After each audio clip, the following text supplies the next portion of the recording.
Kembali lagi bersama kami pemirsa dan kita menantikan bagaimana pembacaan vonis yang akan disampaikan Majelis Hakim terhadap terdakwa kasus dugaan penodaan agama Basuki Cahayapurnama. Tetapi sebelum itu kami sudah tersambung dengan ibunda dari Basuki Cahayapurnama, Buniarti Ningsih. Selamat pagi Ibu Buniarti. Selamat pagi. Ibu, hari ini anak Anda Pak Ahok akan divonis oleh hakim. Ibu punya pesan khusus untuk Pak Ahok hari ini? Tak ada lah, enggak ada pesan khusus. Cuma minta dia doa. Bagaimana Bu? Maaf suaranya kurang terdengar jelas. Saya cuma minta doa. Ayo, nanti saya di situ ya. Ya, di situ. Kayaknya sini kurang bagus ya. Baik. Oke. Ibu, kalau tidak ada pesan khusus, apakah tadi pagi atau malam sebelumnya ada pembicaraan antar keluarga atau mungkin doa bersama untuk bagaimana Pak Ahok menghadapi sidang hari ini? Enggak ada ya.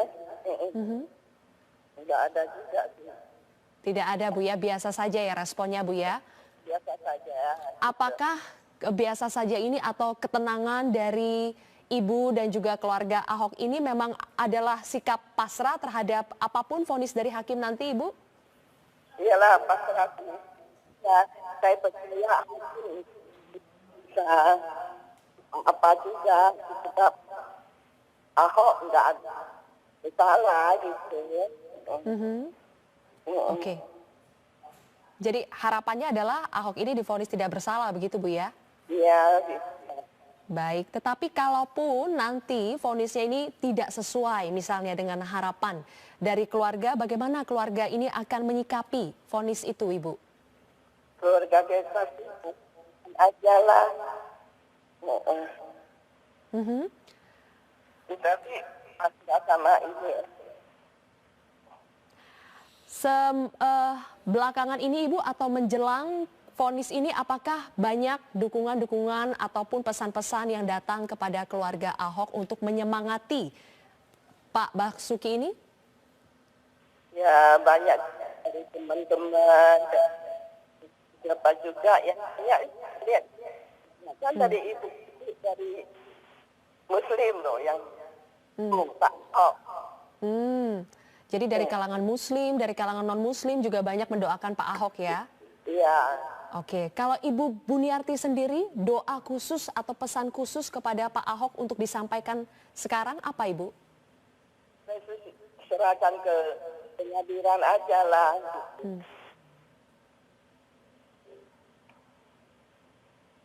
Ya Ibu? Halo? Pesannya apa Ibu? Kami kurang bisa mendengar dengan jelas. Oh, kita serah sama Tuhan. Pengadilan. Baik, serahkan saja pada Tuhan Bu ya atas vonis apapun nanti ya. Ya, Baik, terima kasih Ibu Buniarti Ningsih atas waktunya bersama kami.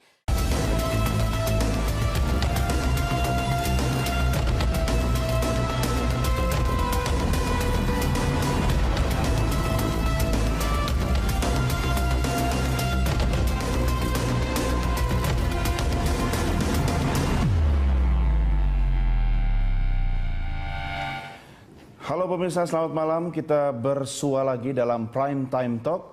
Saya Doni The Kaiser. Pemirsa, vonis 2 tahun terhadap Gubernur DKI Jakarta nonaktif Basuki Cahayapurnama menjadi perdebatan di tengah masyarakat. Vonis ini dianggap lemah dan tidak adil, dan landasan pasar yang menjadi dasar putusan hakim yang berbeda dengan tuntutan jaksa menjadi pertanyaan. Hakim dianggap tertekan oleh massa yang sebelumnya menggelar sejumlah aksi unjuk rasa. Sang wakil Tuhan di depan hukum negara itu pun dipandang menerapkan standar ganda dalam mempertimbangkan konteks peristiwa hukum. Lalu pemirsa, apakah upaya hukum yang akan ditempuh oleh Ahok di pengadilan yang lebih tinggi nanti akan menguntungkan sang gubernur nonaktif itu? Bagaimana pula dengan tekanan massa yang telah memengaruhi hakim dalam memutus perkara ini? Prime Time Talk akan membahasnya bersama narasumber. Telah hadir di studio kami saat ini peneliti dari Setara Institute Ismail Hassani dan pakar hukum pidana Eva Ahjani Zulfa, dan juga telah bergabung bersama kami anggota tim kuasa hukum Ahok Iwayan Sudirta langsung dari kawasan Bendungan Hilir Jakarta. Selamat bergabung Mbak Eva, Mas Ismail, apa kabar? Baik. Sehat? Alhamdulillah. Alhamdulillah ya. Saya sapa dulu Pak Wayan Sudirta. Pak Wayan, apa kabar Pak? Baik-baik saja, selamat sore Mas Doni. Iya, terima kasih sudah bergabung bersama kami. Pak Wayan, saya minta komentar Anda pertama sore, kali. Bu Eva. Ya, apakah Anda merasa putusan hakim ada karena tekanan massa? Ya, pertama-tama sebagai tradisi yang baik, kita mesti menghargai lembaga peradilan, mesti menghormati lembaga peradilan. Harus dapat memaklumi putusan majelis, karena kita juga menaruh posisi yang penting dalam rangka penegakan hukum di mana majelis punya peranan penting. Karena itu betapapun beda pendapat kita dengan majelis karena kita melakukan banding, pemahaman kita, pemakluman kita terhadap perbedaan pendapat tetap penting. Tapi ada yang ketiga Mas Doni, kalau menyangkut putusan, semua ajaran, semua pelajaran, semua senior, semua pemimpin magang di kalangan advokat selalu mengingatkan kepada kita, jika putusan itu memang tidak berkeadilan dan tidak sesuai dengan keyakinan kita, jangan segan-segan mengatakan putusan itu tidak adil, jangan segan-segan kita membahas putusan itu, sehingga masyarakat menganggap bahasan kita adalah bahasan seorang profesi advokat yang didasarkan pada keilmuan. Sekarang ada pertanyaan, apakah ini atas tekanan? Semua orang tahu, betapapun orang mengatakan tak ada tekanan, tapi kalau lihat dari asal muasal ketika penyelidikan ini tidak pernah menghasilkan tersangka, karena tidak adanya bukti permulaan yang cukup, karena ada 10 jaksa dari 14 jaksa mengatakan tidak ada tindak pidana, karena ada 6 ahli pidana dari 9 ahli pidana, karena ada pecahnya penyelidik dan penyidik, itu sudah pasti bahwa dari awal memang bukti-bukti tidak ditemukan. Tapi ketika ada tekanan massa yang luar biasa, jadilah perkara ini dipaksakan dengan darurat seketika tanpa dinyana, dikatakan sudah ada tersangka yang kebetulan disebut Pak Basuki Cahayapurnama. Tersangka, tapi tidak ada sprindik. Padahal menurut pasal 1 butir 2 KUHP, bukankah yang namanya penyidikan untuk mencari bukti-bukti? Dari bukti-bukti perkara itu dibuat menjadi terang kalau bukti permulaannya cukup. Setelah terang perkara baru dicari tersangka. Jadi tidak mungkin ada penyidikan tanpa sprindik, tidak mungkin ada tersangka tanpa sprindik. Tapi yang terjadi dalam kasus ini ada tersangka tanpa sprindik. Nah ini sampai terus berlanjut kesalahan ini menjadi P21, kemudian dakwaan, dan akhirnya di persidangan. Kalau demikian halnya, bagaimana kita tidak mengatakan perkara ini sejak awal udah ada tekanan? Pak Wayan, Bagaimana kita tidak bisa mengatakan bahwa perkara ini dasarnya politik, karena memang tanpa Pak Basuki menjadi calon gubernur DKI, tidak mungkin dia menghadapi aniaya dan kesaliman seperti ini. ya Pak Wayan, saya Tapi meminjam sekali statement lagi, Anda. kita paham Apakah pernyataan betapapun Anda itu bisa sulitnya dikatakan situasi, sebagai meragukan putusan hakim yang merupakan wakil Tuhan di muka bumi ini? Putusannya saya ragukan, tapi integritas hakim, mari kita lihat, karena dia manusia biasa. Makanya kalau di Amerika, kalau ingin hakim itu tidak terpengaruh oleh opini, maka dia ditempatkan di satu tempat yang nggak boleh baca koran, nggak boleh mendengar pendapat. Steril ya. Tapi di Indonesia malah di demo menjelang putusan di Jakarta Utara. Jadi bukan salah 100% hakim, makanya saya dapat memaklumi putusan seperti ini, dapat memaklumi, tapi saya tidak dapat menerima. Tidak mudah menyalahkan hakim, karena siapapun di posisi itu pasti sulit melawan tekanan seperti itu. Baik. Maka yang kita persoalkan adalah putusannya, bukan posisi hakimnya. Putusannya jelas sangat mengecewakan. Ya. Isi putusan ini jelas sangat bertentangan dengan apa yang kita yakini. Ya, baik. Oleh karena itu kita banding dengan tetap menaruh segala hormat pada Majelis dan Pengadilan Negeri Jakarta Ya, Utara. baik. Pak Wayan, Tapi tetap sekali lagi, ikuti diskusi kita. kita Saya khawatir akan minta dengan pendapatnya putusan Mbak ini Eva kalau dan sampai Mas Ismail berlanjut. dulu. Dari Anda, Mbak Eva. Kalau saya melihat putusan ini, seperti yang pernah saya nyatakan bahwa saya apresiasi terhadap hakim. Ya. Karena dalam konteks ini sebetulnya hakim ingin menampilkan bahwa dirinya itu tidak dalam tekanan, independen, dicoba untuk ditampilkan. Kita semua sama-sama mendengar. Maksudnya itu kesan atau memang yang terlihat atau Yang terlihat, yang terlihat. Jadi hakim mencoba, ya saya katakan, hakim mencoba untuk menampilkan bahwa mereka itu independen. bukan jalan tengah. Bukan jalan tengah, saya kira tidak. Saya ingin memposisikan bahwa hakim sudah sangat bijaksana sebetulnya untuk mencoba meyakinkan massa, ya, karena sebetulnya yang menjadi tanggung jawab dia di samping Tuhan adalah masyarakat, ya. Jadi untuk menampilkan kepada masyarakat, meyakinkan masyarakat bahwa kami dalam posisi independen, bahwa kami bebas untuk memutuskan di dalam perkara ini, dan ini lahir dari keyakinan kami, itu dicoba ditampilkan oleh hakim.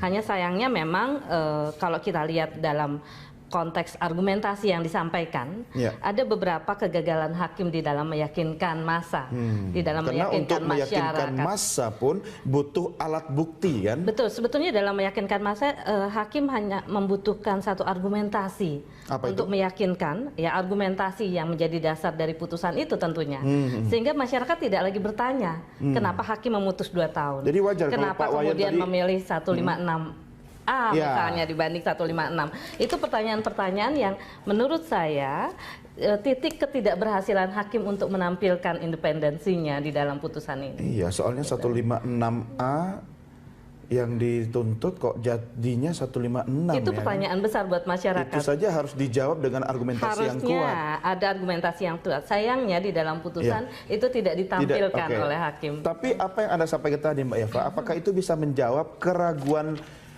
masyarakat, termasuk yang disampaikan oleh Pak Wayan tadi, yang diragukan adalah putusannya. Kalau kita pisahkan integritas hakim, ya, hakim ini posisi harus berintegritas, harus independen. Ya. Dia laporannya cuma ke Tuhan loh.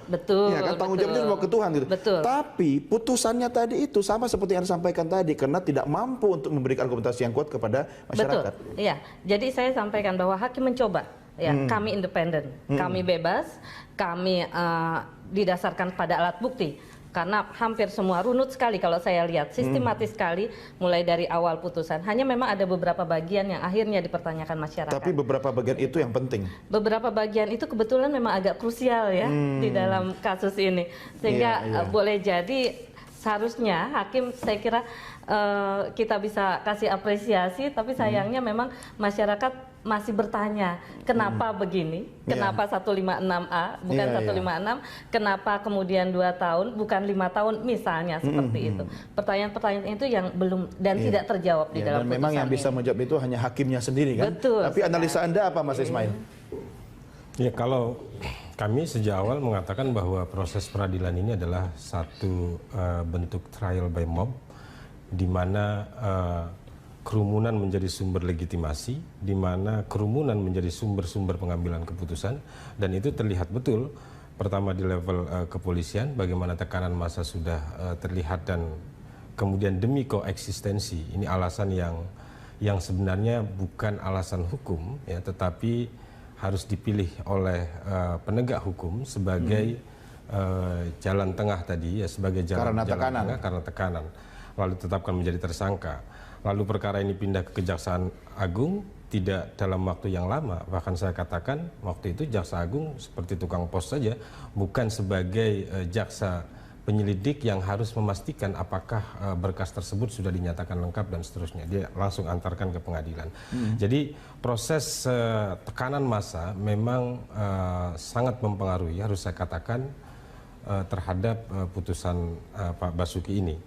terlepas bahwa ya saya kira sikap normatif semua ahli hukum mengatakan ya kita harus hormati putusan dan seterusnya, itu sesuatu yang biasa, tapi bukan berarti kita tidak boleh mengkritisi potensi-potensi abusive yang ada di dalam putusan ini. Bisa jadi presiden buruk ke depan. Betul, karena bisa dibayangkan orang hanya dengan berkata-kata kemudian dia bisa dipidana. Padahal bukan cuma orang, Mas, banyak orang. Banyak orang. Perlu banyak orang. Perlu banyak orang. Dan data kami besok kami akan rilis itu Ahok ini adalah kasus ke-97 yang terkait dengan penodaan agama di Indonesia? Di Indonesia sejak 1965 sampai 2017 ya. Artinya undang-undang ini khususnya undang-undang PNPS yang kemudian diadop di dalam pasal 156A KUHP kita ini bermasalah sejak awal ya.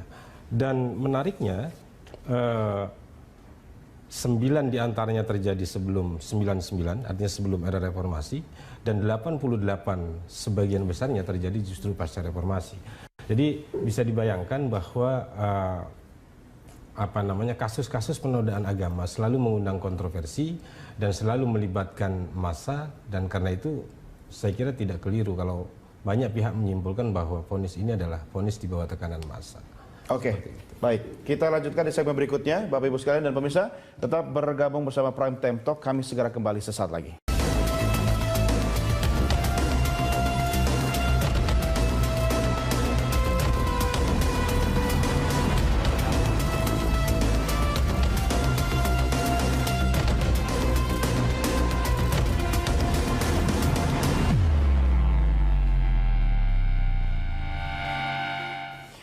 Kita lanjutkan diskusi kita dalam Prime Time Talk malam ini, dan sebelum dialog kami lanjutkan, saya akan ajak Anda pemirsa, mari kita sama-sama simak sejumlah data yang akan disampaikan rekan saya Kevin Egan langsung dari Grand Studio. Egan, silakan. Baik, terima kasih Doni. Pemirsa, untuk melihat apakah benar memang ada tekanan massa di vonis Ahok, kita akan mencermati beberapa data berikut ini. Kita akan lihat pertama, hal-hal apa saja yang menjadi pertimbangan dari hakim untuk mengeluarkan vonis terhadap Ahok. Ini ada hal yang memberatkan. Yang pertama, tidak merasa bersalah, menciderai umat Islam, dapat memecah kerukunan umat beragama dan golongan. Selanjutnya, kita melihat mengenai poin berikutnya, hal-hal yang meringankan. Ini tidak pernah dihukum, Ahok bersikap sopan di persidangan, kooperatif selama proses persidangan. Selanjutnya kita lihat pemirsa, ini adalah dalam kasus penodaan agama Basuki Cahayapurnama, jaksa menuntut 1 tahun dengan masa percobaan 2 tahun. Namun demikian, vonis hakim melebihi tuntutan jaksa, yaitu 2 tahun penjara. Hal ini menjadi hal yang sangat tidak biasa. Lalu kemudian ada pasal yang menjadi landasan hakim untuk memutus perkara berbeda dengan tuntutan jaksa. Jaksa menuntut 1 tahun, namun kemudian vonis hakim 2 tahun penjara. Selanjutnya kita lihat bagaimana dengan tekanan massa. Tekanan massa dalam pasal penistaan agama ini dianggap diskriminatif, tidak sesuai dengan prinsip HAM, multitafsir, diterbitkan untuk menangani aliran kebatinan yang muncul pada saat itu. Selanjutnya, trial by the mob di kasus Ahok. Kita lihat argumen yang pertama adalah pembuktiannya lemah, kemerdekaan hakim semestinya bertolak dari fakta persidangan. Hakim menerapkan standar ganda dalam mempertimbangkan konteks peristiwa hukum. Argumen selanjutnya, apakah benar trial by the mob ada di dalam kasus Ahok? Kerumunan massa adalah sumber legitimasi. Politisasi identitas dan peristiwa hukum dijadikan alat penundukan yang efektif untuk memenangi kontestasi. Kerumunan massa sumber legitimasi tindakan aparat penegak hukum. Selanjutnya, kikis kepercayaan, trial by the mob bertentangan dengan rule of law, membahayakan demokrasi dan negara hukum. Kedaulatan rakyat berdasarkan Undang-Undang Dasar menjadi kedaulatan kerumunan, meski harus mengingkari prinsip negara hukum. Poin selanjutnya, trial by the mob mengikis kepercayaan diri hakim untuk menghayati azas in dubio pro reo dalam memutuskan perkara. Itu adalah beberapa argumen yang menyatakan bahwa ada trial by the mob di kasus Ahok. Semoga saja Doni dan juga narasumber bisa menjawab apakah memang betul ada tekanan massa di dalam vonis Ahok. Saya kembalikan ke Anda, Doni. Kevin Egan, terima kasih atas ulasannya. Dan kita lanjutkan diskusi kita. Inilah hal-hal yang harus dijawab. Sebenarnya memang kalau bicara tentang hukum kita harus melihat dari kacamata hukum, gitu kan. Tapi saya tidak tahu apakah Anda berdua juga melihat ada celah intimidasi politik dalam kasus ini sehingga hukum selalu dipengaruhi oleh politik. Mbak Eva. Iya, kalau saya akan bicara normatif di sini ya, karena Undang-Undang Pokok Kekuasaan Kehakiman sesungguhnya memberikan satu ruang yang luar biasa kepada hakim ya untuk memutus satu perkara. KUHP pun begitu. Jadi tidak bisa hakim hanya didasarkan kepada alat bukti, tetapi alat bukti yang memunculkan keyakinan. Nah, sebetulnya kalau kita bicara tentang akuntabilitas dari satu putusan, katakanlah, bagaimana kita menilai putusan, tentunya dari bagian pertimbangannya. Pertimbangan yang didasarkan kepada alat bukti. Ya, di samping itu juga kalau kita lihat memang di titik itulah sebetulnya akuntabilitas publik yang sebetulnya di mana masyarakat menyandarkan kepercayaannya kepada para hakim. Karena kalau ini tidak dijaga oleh para hakim, kita selalu mengatakan hakim bertanggung jawab pada Tuhan, sehingga dia punya kewenangan atau kekuasaan yang luar biasa. Tetapi harus diingat bahwa sebetulnya pertarungannya di sini adalah kepercayaan publik terhadap dunia pengadilan. Kalau itu tidak dijaga dan tidak bisa dijaga oleh hakim, ya, khususnya dia sebagai representasi dari lembaga pengadilan, ya, yang merupakan ujung tombak dari, saya kira, titik sentral dari sistem peradilan pidana, maka kekhawatiran ke depan adalah kepercayaan masyarakat terhadap lembaga peradilan, kepercayaan terhadap hukum itu menjadi tidak ada. Jadi yang dijaga hakim dalam kasus Ahok ini sebenarnya apa? Independensinya kah atau? Saya kira kepercayaan massa. Kepercayaan massa terhadap lembaga peradilan. Itu sebabnya tadi yang saya katakan bahwa di dalam banyak putusan kita sering kecewa. Bukan hanya putusan Ahok, tetapi dalam banyak putusan kita sering kecewa ketika dalam bagian pertimbangan seringkali hakim lalai atau hakim tidak bisa menjelaskan dasar argumentasinya. Ya, pertanyaan besar yang selama ini atau terkait dengan kasus ini misalnya adalah pemilihan pasal 156A yang jelas berbeda dengan tuntutan jaksa 156. Nah, memang hakim menyampaikan bahwa tuntutan jaksa adalah sekian, tetapi argumentasi kenapa dia memilih 156A dibanding 156 itu tidak pernah dijelaskan. Walaupun itu hak hakim. Itu hak hakim. Memang normatif tidak pernah ada satu kewajiban bagi hakim untuk menjelaskan itu. Tetapi kalau saya katakan dalam konteks pertanggungjawaban etik, dalam konteks pertanggungjawabannya kepada masyarakat. Apalagi ini menjaga jangka panjang ya. Bagaimana kepercayaan masyarakat terhadap lembaga peradilan, harusnya itu dilakukan oleh hakim. Iya, saya percaya bahwa penasihat hukum Ahok pun juga akan menanyakan soal itu ya. Mas, kalau kita bicara tentang pasal 156A kemudian jadi pasal 156, apakah itu bisa menjadi pintu atau peluang? Setidaknya begini, tahap awal untuk meredakan tekanan massa itu adalah putusan hakim tingkat pengadilan pertama. Nanti untuk tingkat berikutnya bisa saja ya ada hal yang berbeda dari sini. Karena ini semua adalah apa ya istilahnya? Kita berjuang dengan melalui ranah hukum, lewat perangkat hukum, ya kan, dengan cara-cara yang hukum pula. Komentar Anda? Ya bisa saja terjadi itu ya, tetapi betapapun kemungkinan itu tetap terbuka, ini satu proses kemunduran demokrasi yang luar biasa, kemunduran pengutamaan prinsip negara hukum kita, karena Anda bisa bayangkan tuntutan jaksa betapapun sekali lagi hakim punya kebebasan, tetapi ada dua pertanggungjawaban yang harus dilakukan oleh hakim. Pertama adalah pertanggungjawaban etis, yang ini tentu saja urusan hakim dengan Tuhannya, dan juga pertanggungjawaban profesionalisme seorang hakim. Ini kan apa yang dituntut lalu apa yang dia putuskan. Karena profesionalisme bisa diukur ya? Profesionalisme bisa diukur gitu kan dengan sejumlah indikator, dan karena itu nyata betul bahwa hakim berpolitik di dalam konteks putusan ini. Apa tujuan politik hakim?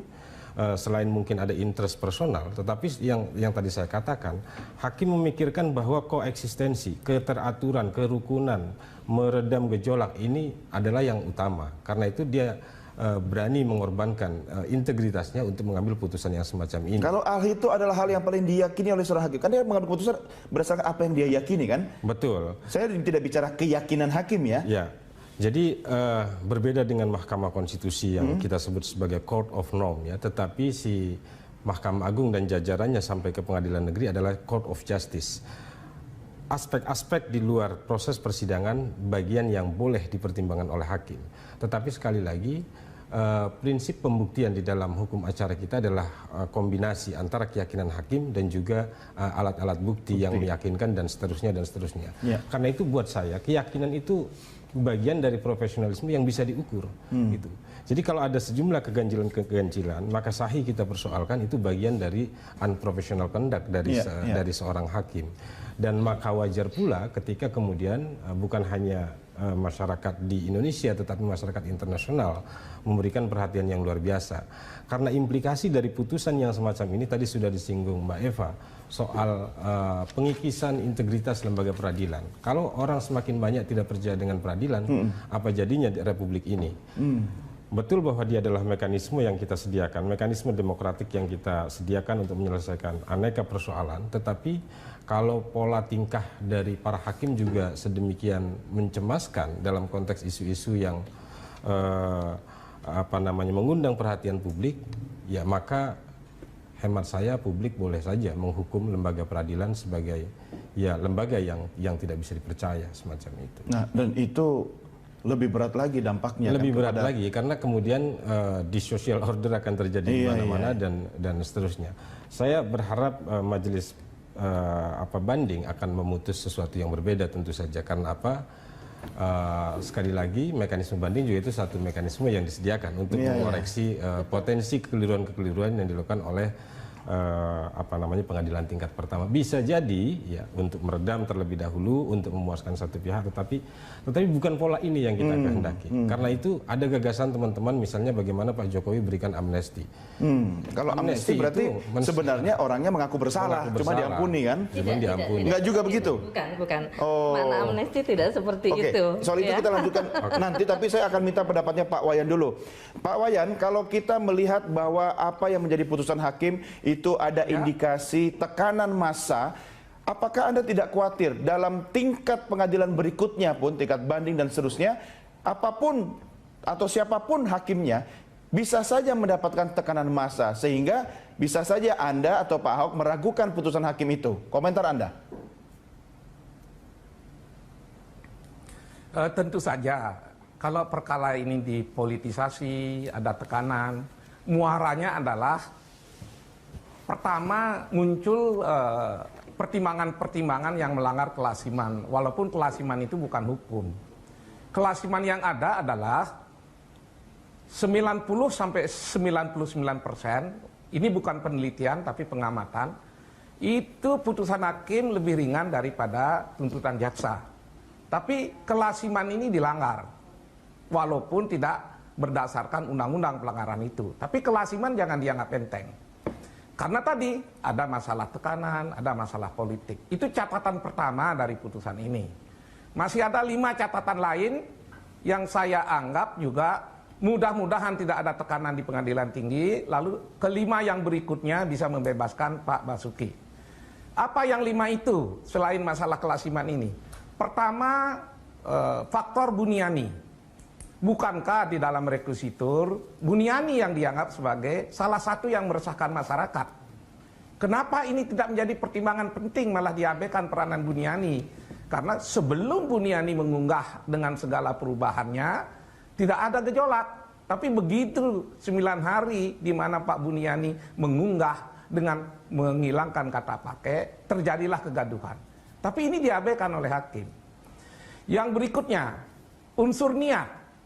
Unsur niat tidak mampu meyakinkan kita semua apa benar Pak Basuki ini punya niat menghina agama. Padahal keluarganya orang Muslim, membangun masjid, mengumrohkan penjaga masjid, mengumrohkan penjaga kuburan.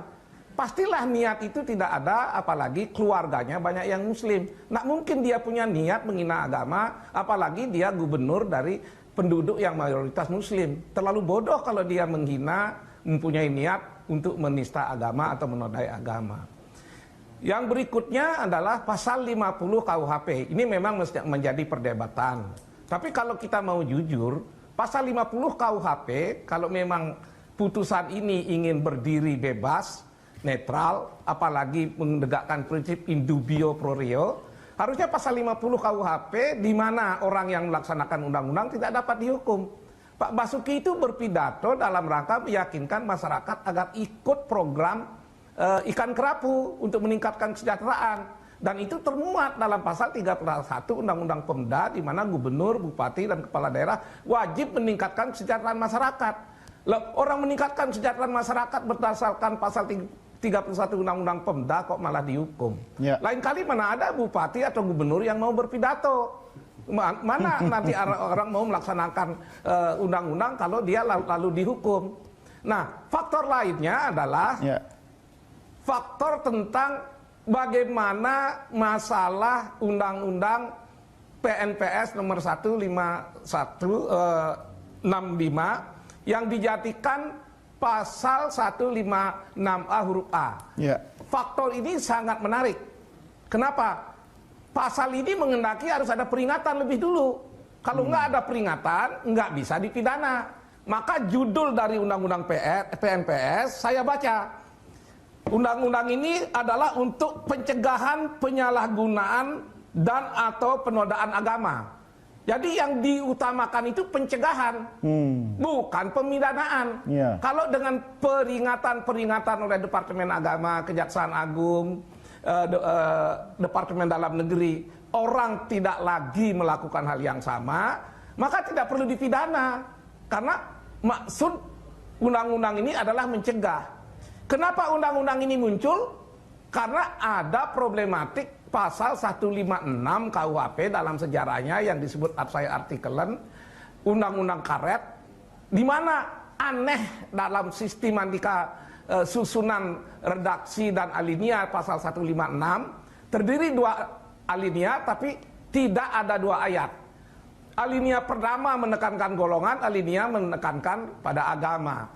Lalu bagian agama ini diatur dalam pasal 4 Undang-Undang PNPS nomor 165 yang diakomodir menjadi pasal 156A huruf A. Apa maknanya? Maknanya adalah jangan terlalu mudah, jangan terlalu gampang mempidanakan orang-orang dengan tuduhan menodai agama. Maka undang-undang ini memberi peringatan sebagai hal yang sangat penting. Ini diabaikan oleh hakim. Artinya Pak Wayan, semua hal yang Anda sampaikan tadi itu mengerucut kepada putusan hakim syarat dengan tekanan ya Pak ya? Syarat tekanan, syarat nuansa politik, mengabaikan kesaliman, itu putusan ini warnanya. Maka orang akan mudah bereaksi kalau putusan ini kok menjadi seperti ini. Dan kalau ini memang diteruskan, khawatir sekali nanti putusan ini menjadi putusan yang menyesatkan masyarakat. Orang tidak salah jadi dihukum.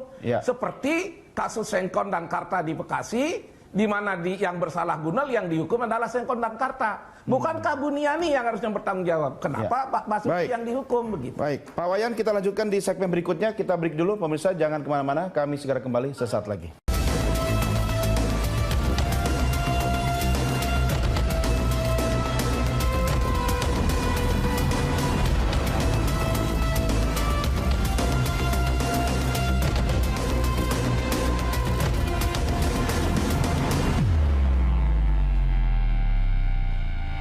Terima kasih pemirsa, Anda masih bersama kami dalam Prime Time Talk. Kita lanjutkan diskusi kita dan saya juga memberikan kesempatan bagi Anda.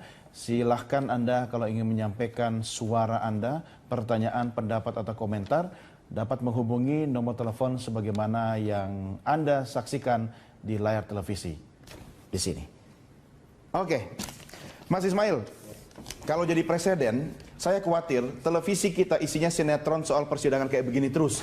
Karena akan dipakai untuk kepentingan dan konsumsi politik. Bisakah itu akan terjadi? Karena, ini di luar hukum sedikit ya, nuansanya sekarang anginnya sudah aromanya bau-bau pilpres. Ya, sedikit sebelum ke sana saya ingin mengafirmasi apa yang disampaikan Pak Wayan saja. Bahwa apa yang tadi dikeluhkan oleh Pak Wayan bahwa Pak Basuki memang betul-betul diproses melalui proses yang mengabaikan prinsip-prinsip dalam due process of law. Jadi proses peringatan peringatan kedua itu mestinya dilalui dan itu tidak ada. Ini mempertegas bahwa mungkin ada peringatan tapi pakai WA gitu ya. Pakai WA atau oleh khatib-khatib di tempat ibadah misalnya. Dan ini yang kemudian sekali lagi menegaskan nuansa politisnya sangat kuat. Yang kedua, memang ada standar ganda di dalam tadi tim riset Berita Satu saya kira sudah tepat bahwa ada standar ganda hakim memperlakukan aspek-aspek di luar hukum. Betul tadi saya sampaikan dia boleh dipertimbangkan, tetapi semestinya dia imbang. Hakim dalam pertimbangannya sama sekali mengatakan bahwa kasus ini tidak ada hubungannya dengan pilkada sama sekali. Orang semua tahu, orang semua energinya habis karena konteks pilkada DKI, tetapi hakim seolah-olah hidup di zaman yang berbeda, mengatakan bahwa ini tidak ada kaitannya sama sekali.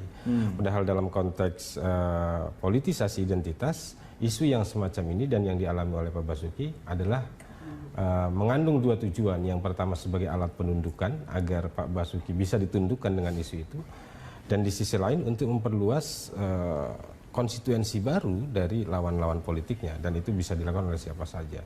Nah, apakah presiden dan model-model penegakan hukum semacam ini berdampak serius? Saya kira iya, berdampak serius, dan saya berharap ini adalah yang terakhir. Nah, lalu Terakhir tahun ini. Terakhir tahun ini tidak. Karena kalau ini jadi presiden dan dianggap sukses, ini bisa jadi tren. Iya, betul, itu kecemasan yang kita daftar ya pasca pilkada DKI dan pasca putusan Pak Basuki ini, bahwa model-model semacam ini akan menjadi modus yang dilakukan oleh para avanturir politik, para petualang-petualang politik untuk menggunakan identitas, apapun identitasnya, misalnya mau itu agama, ras, etnik, dan orientasi seksual dan seterusnya sebagai alat politik. Dan aromanya ya sependek yang saya tangkap ya, karena saya jarang juga nonton televisi, Mas, karena stres juga nonton televisi. Ya, nontonnya Berita Satu aja, beda. Ya, jadi nuansa itu memang ada dan terus akan bergulir hingga 1,5 tahun ke depan. Masalahnya nanti Mbak Eva, kalau ini terus terjadi, jadi presiden, gampang. Orang kalau tidak setuju dengan proses pengadilan, ya tidak setuju dengan putusan, ya tinggal mengumpulkan massa. Ya kan, dan bisa melakukan tekanan. Kalau itu sudah terjadi, apakah itu bisa dikategorikan ya itu tadi trial by the mob gitu? Ya, kalau begini, kalau saya sih melihatnya tidak adil kalau kita kemudian hanya terfokus kepada hakim dan lembaga peradilan. Ini adalah seperti tadi Mas Ismail sampaikan, ini bagian dari integrated criminal justice system yang melibatkan juga sub-sistem yang lainnya yang tentunya saling mendukung. Termasuk niat dong, faktor niat. Bukan, maksud saya mulai dari awal ketika kepolisian, penyelidikan, penyidikan, proses penuntutannya bagaimana, karena pada akhirnya hakim kan ibaratnya adalah orang yang mencicipi hidangan yang disediakan oleh jaksa ya, dengan bumbu dan menu yang dihadirkan oleh polisi. Hakim, kan? Hakimlah yang kemudian mengatakan ini enak atau ini tidak enak. Kenapa dia nyatakan enak, kenapa tidak enak? Atau hakim juga bisa mengatakan ini kok bau kurang bahan, tolong cari lagi, lengkapi lagi, begitu kan? Jadi sebetulnya sistem peradilan pidana yang harusnya kita koreksi secara keseluruhan, tidak hanya terfokus kepada putusan. Merubah undang-undang dong? Tidak merubah undang-undang, karena kita bicaranya bukan dalam ranah norma, tetapi kita bicara dalam ranah bagaimana subsistem peradilan pidana ini saling bekerja, ya, untuk kemudian meyakinkan kepada masyarakat bahwa mereka bekerja berdasarkan pada hukum, bukan berdasarkan pada tekanan masyarakat. Berarti justru statement Anda ini membuktikan bahwa sistem peradilan kita, sistem ya kita bicara ya, termasuk lembaganya belum bekerja dengan baik dong. Saya kira kita bisa saja kemudian mengoreksi, tadi sudah disampaikan bagaimana. Saya kira tidak usah mengulang ya cerita bagaimana kemudian proses dari perkara ini, yang kemudian bukan hanya pada akhirnya putusannya yang dipertanyakan, proses kemudian penelitian jaksa terhadap berkas yang disampaikan polisi juga kita tahu juga pernah dipertanyakan, kemudian bagaimana proses penyelidikan dan penyidikan berjalan pun pernah dipertanyakan. Artinya keseluruhan dari bekerjanya sistem ini pada akhirnya banyak dipertanyakan orang. Di titik itulah kalau saya melihat ya masyarakat menjadi pertanyaannya menjadi lebih besar, dan akhirnya itu yang menyebabkan masyarakat bertanya apakah ini benar?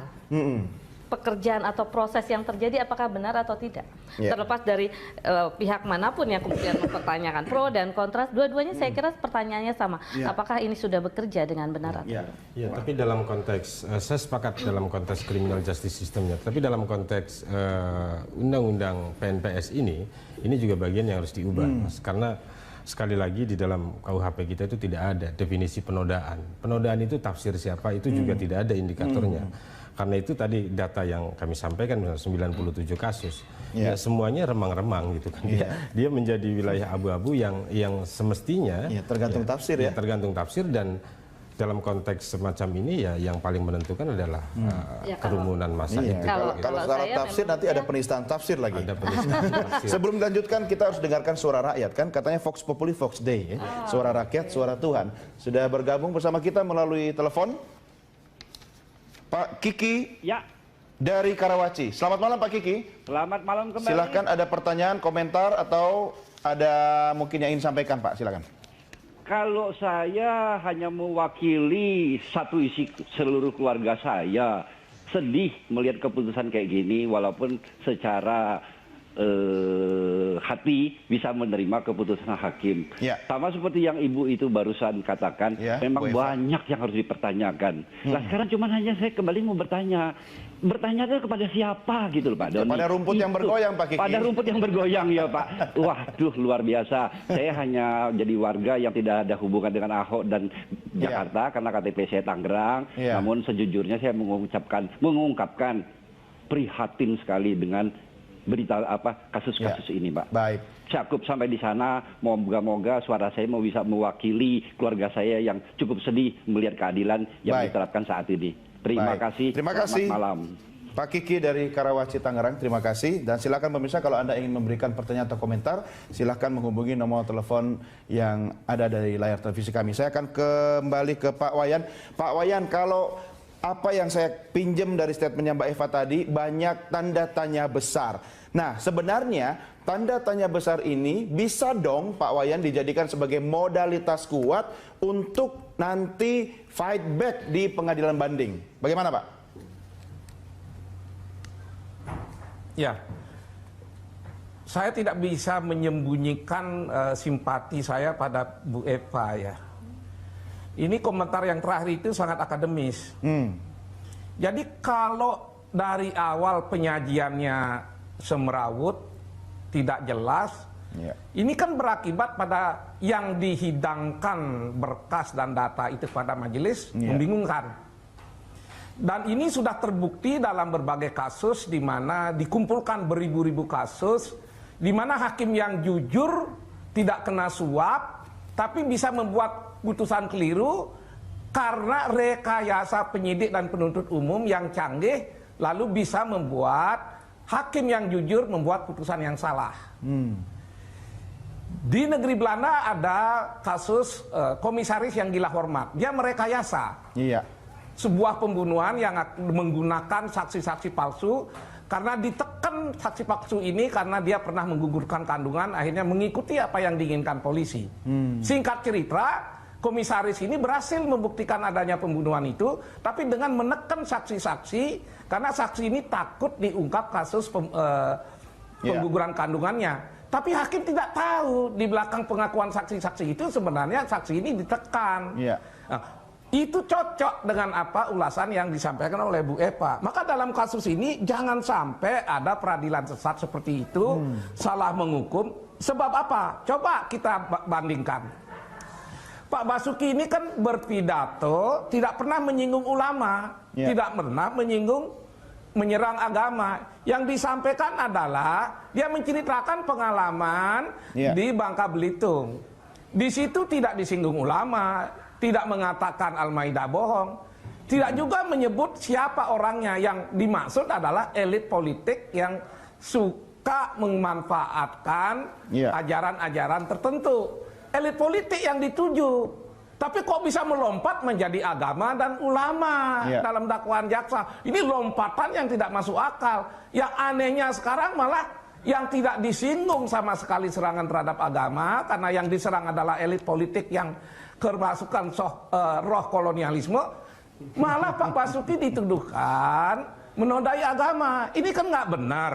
Oleh karena itu saya sebenarnya ingin dapat peluang untuk menjelaskan apa isi pasal 184 KUHP mengenai alat-alat bukti yang harus digunakan secara baik. Pak Wayan, saya akan berikan kesempatan Pak Wayan untuk menjelaskan 184 KUHP nanti di segmen berikutnya Pak ya, karena kita akan ngikutin news update dulu setelah ini.